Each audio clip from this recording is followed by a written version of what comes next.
जो एलएलबी में एडमिशन लेते हैं बच्चे, तो उनकी सबसे पहली समस्या ये आती है कि हम पढ़ना कैसे शुरू करें।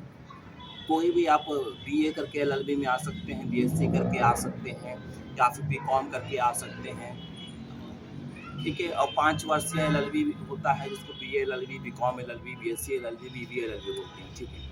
तो सबसे पहला है कि हम पढ़ें कैसे। तो देखिए एलएलबी में आपके जो सब्जेक्ट्स हैं उसमें मेनली 2 तरीके के सब्जेक्ट्स हैं। पहला जिसमें आपका जो कोडिफाइड है, जिसके बेयर एक्ट होते हैं। तो जो कोडिफाइड है वो आपको पहला तो बेयर एक्ट से ही मेन चीज़ देखना है। जैसे आप फर्स्ट सेमेस्टर में देखें तो आपका आईपीसी कोडिफाइड हो गया, उसके बाद से कॉन्ट्रैक्ट एक्ट कोडिफाई हो गया, कॉन्स्टिट्यूशन कोडिफाई हो गया। तो इसको तो आपको बेयर एक्ट से पढ़ना है। बाकी सब्जेक्ट्स जैसे मान लीजिए मुस्लिम लॉ, तो मुस्लिम लॉ का जो मेन पोर्शन, ज़्यादातर पोर्शन है वो अनकोडिफाइड है, उसकी कुछ चीज़ें ही कोडिफाइड हैं। तो उसका बेयर एक्ट ज़्यादा मतलब नहीं है क्योंकि बहुत ही कम ही चीज़ें उसकी कोडिफाइड होती हैं। तो मेनली उसका तो सब कुछ आपका अनकोडिफाइड ही है। जैसे कि हिबा हो गया, गिफ्ट जो मुस्लिम लॉ में होता है, गिफ्ट कैसे दे सकते हैं। शादी का कान हो गया, उसमें मैरिज को निकाह बोलते हैं, या तलाक भी हो गया। और इसमें आप कुछ शिया और सुन्नी में जो डिफरेंस होता है उसको पढ़ लीजिएगा। और मैं तो यही कहूँगा कि आप पर्सनल लॉ से ही स्टार्ट कीजिए, मुस्लिम लॉ से वो ईजी पड़ता है। और इसमें 2-3 फेमस केसेस आप याद कर लीजिए। जैसे आपका तलाक वाला केस था, मेंटेनेंस वाला केस था, जो जिससे 3 तलाक को ख़त्म किया गया है। सायरा बानो, साहबानो, डेनियल का केसेस है। तो कुछ सुप्रीम कोर्ट के जो केसेस हैं उसको आप टिक करके पढ़ा कीजिए, क्योंकि हाई कोर्ट के केसेस पढ़ने में आपको बहुत थोड़ा देखना पड़ता है किस हाई कोर्ट का है किसका नहीं है। तो सुप्रीम कोर्ट के केसेस पढ़िए, और ऐसे केसेस पढ़िए ना कि जो आपको कई सारे टॉपिक्स पे आप उसको रिलेट करके लिख सकते हैं। जैसे MC Mehta versus union of India जो है, वो एक कॉन्स्टिट्यूशन आप जब सेकेंड सेमेस्टर में पढ़ेंगे तो आप आर्टिकल 21 में भी उसका इस्तेमाल कर सकते हैं। ह्यूमन राइट्स में भी उसका इस्तेमाल होता है। इन्वायरमेंटल लॉ में तो MC Mehta versus union of India भर भर के हैं। तो कुछ केसेस जो होती हैं वो बहुत सारे टॉपिक्स पे काम आती हैं। तो ऐसे केसेस को शॉर्ट लिस्ट करके लिखा कीजिए। एग्ज़ाम में आपको जो केस लॉ अच्छे से याद है उसको आप थोड़ा अंडरलाइन करके लिखें तो आप अच्छा स्कोर करेंगे। बहुत सारे लोग बोलते हैं कि ज़्यादा पेजेस भरने से इलाहाबाद यूनिवर्सिटी में मार्क्स अच्छे मिलता है। नहीं, ऐसा नहीं है। अगर आप बहुत ज़्यादा पेजेस भर रहे हैं तो आप पास हो सकते हैं, लेकिन अगर आपको अच्छा नंबर पाना है तो आपका कंटेंट सही होना चाहिए। केस लॉ डालना चाहिए, सेक्शंस आर्टिकल्स उसमें मेंशन होना चाहिए, तब आपको अच्छे मार्क्स मिलते हैं। बाकी आप एग्ज़ाम का जो पेपर देखेंगे प्रीवियस, तो उसमें लिखा रहता है कि 600 वर्ड से ज़्यादा एक्सटेंड नहीं होना चाहिए। तो मुस्लिम लॉ हो गया। आईपीसी में आपको क्या पढ़ना है, आप पहले सिलेबस चेक कीजिए। पूरा आईपीसी हमारे सिलेबस में नहीं है, तो कुछ जो आईपीसी का हमारा सिलेबस है उसको पढ़िए। उसका क्या बोलते हैं, उसका बेयर एक्ट का प्रोविजंस देख लीजिए। चैप्टर 4 आईपीसी का बहुत इंपॉर्टेंट है, जिसको जनरल एक्सेप्टेंस बोलते हैं। अब इसमें जनरल कॉन्सेप्ट आप देख लीजिए। 14 साल तक के बच्चों का कितना छूट मिलता है, 7 साल तक के बच्चों को कितना छूट मिलता है, जो लोग दिमागी रूप से, कानूनी रूप से पागल होते हैं उनको कितना छूट मिलता है। तो कोई हमको हमारे ऊपर हमला करता है तो हम उस पर किस फोर्स तक हमला कर सकते हैं, अपने प्राइवेट डिफेंस कर सकते हैं। तो ये सारा चीज़ आईपीसी में है। यहाँ पर हम लोग जान रहे हैं कि लोकसभा के कमेटी के पास एक आईपीसी का नया वर्जन गया है, आईपीसी को बदलने के लिए, एविडेंस एक्ट को बदलने के लिए, सीआरपीसी को बदलने के लिए। तो जो नया कानून बनेगा उसमें सारे जो जनरल प्रोविजंस हैं, जो रूल्स हैं, रेगुलेशंस हैं, वो नहीं चेंज होने वाले हैं। मेनली वो सब वही रहेंगे।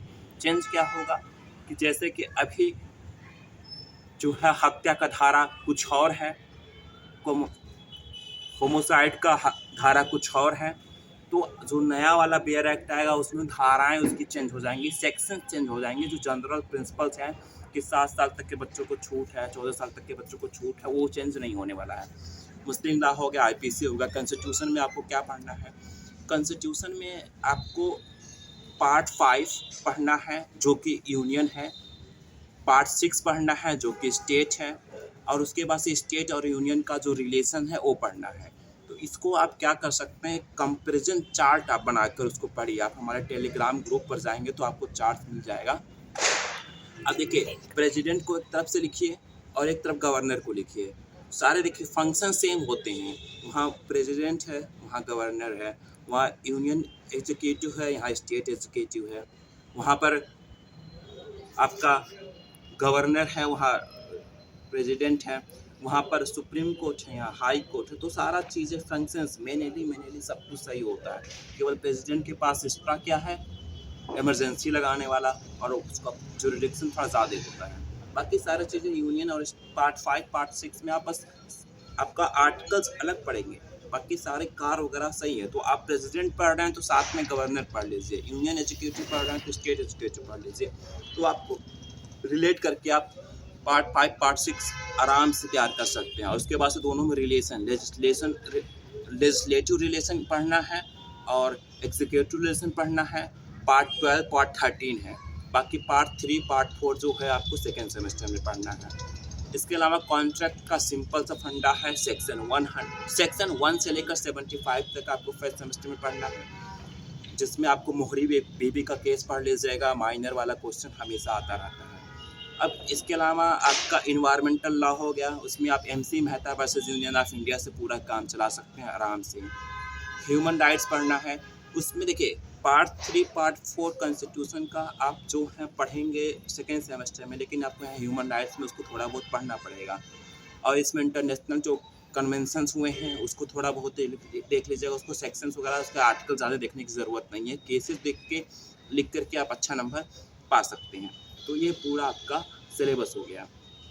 देखिए अब इसमें आपको ध्यान देना है कि आपको सेमेस्टर के एग्ज़ाम आपका केवल फोकस है, केवल लॉ डिग्री लेना है, या PCSJ की तैयारी करनी है, या आपको डिस्ट्रिक्ट लेवल तक ही वकील बनना, क्या करना है वो उस पर डिपेंड करता है। PCSJ करना है तो फिर आपको उसका सिलेबस लेकर के भी चलना होगा। बट मैं तो यही बोलूँगा कि फर्स्ट ईयर तक आप नॉर्मली LLB कॉलेज के हिसाब से अपना पढ़िए और अपने बुक्स बेयर एक्ट्स को देखते रहिए। कोचिंग वगैरह करने की ज़रूरत स्टार्टिंग में नहीं होती है। आप ऐसे फर्स्ट ईयर में बिल्कुल कोचिंग मत कीजिए, सेकेंड ईयर के बाद ही कोचिंग करना शुरू कीजिए।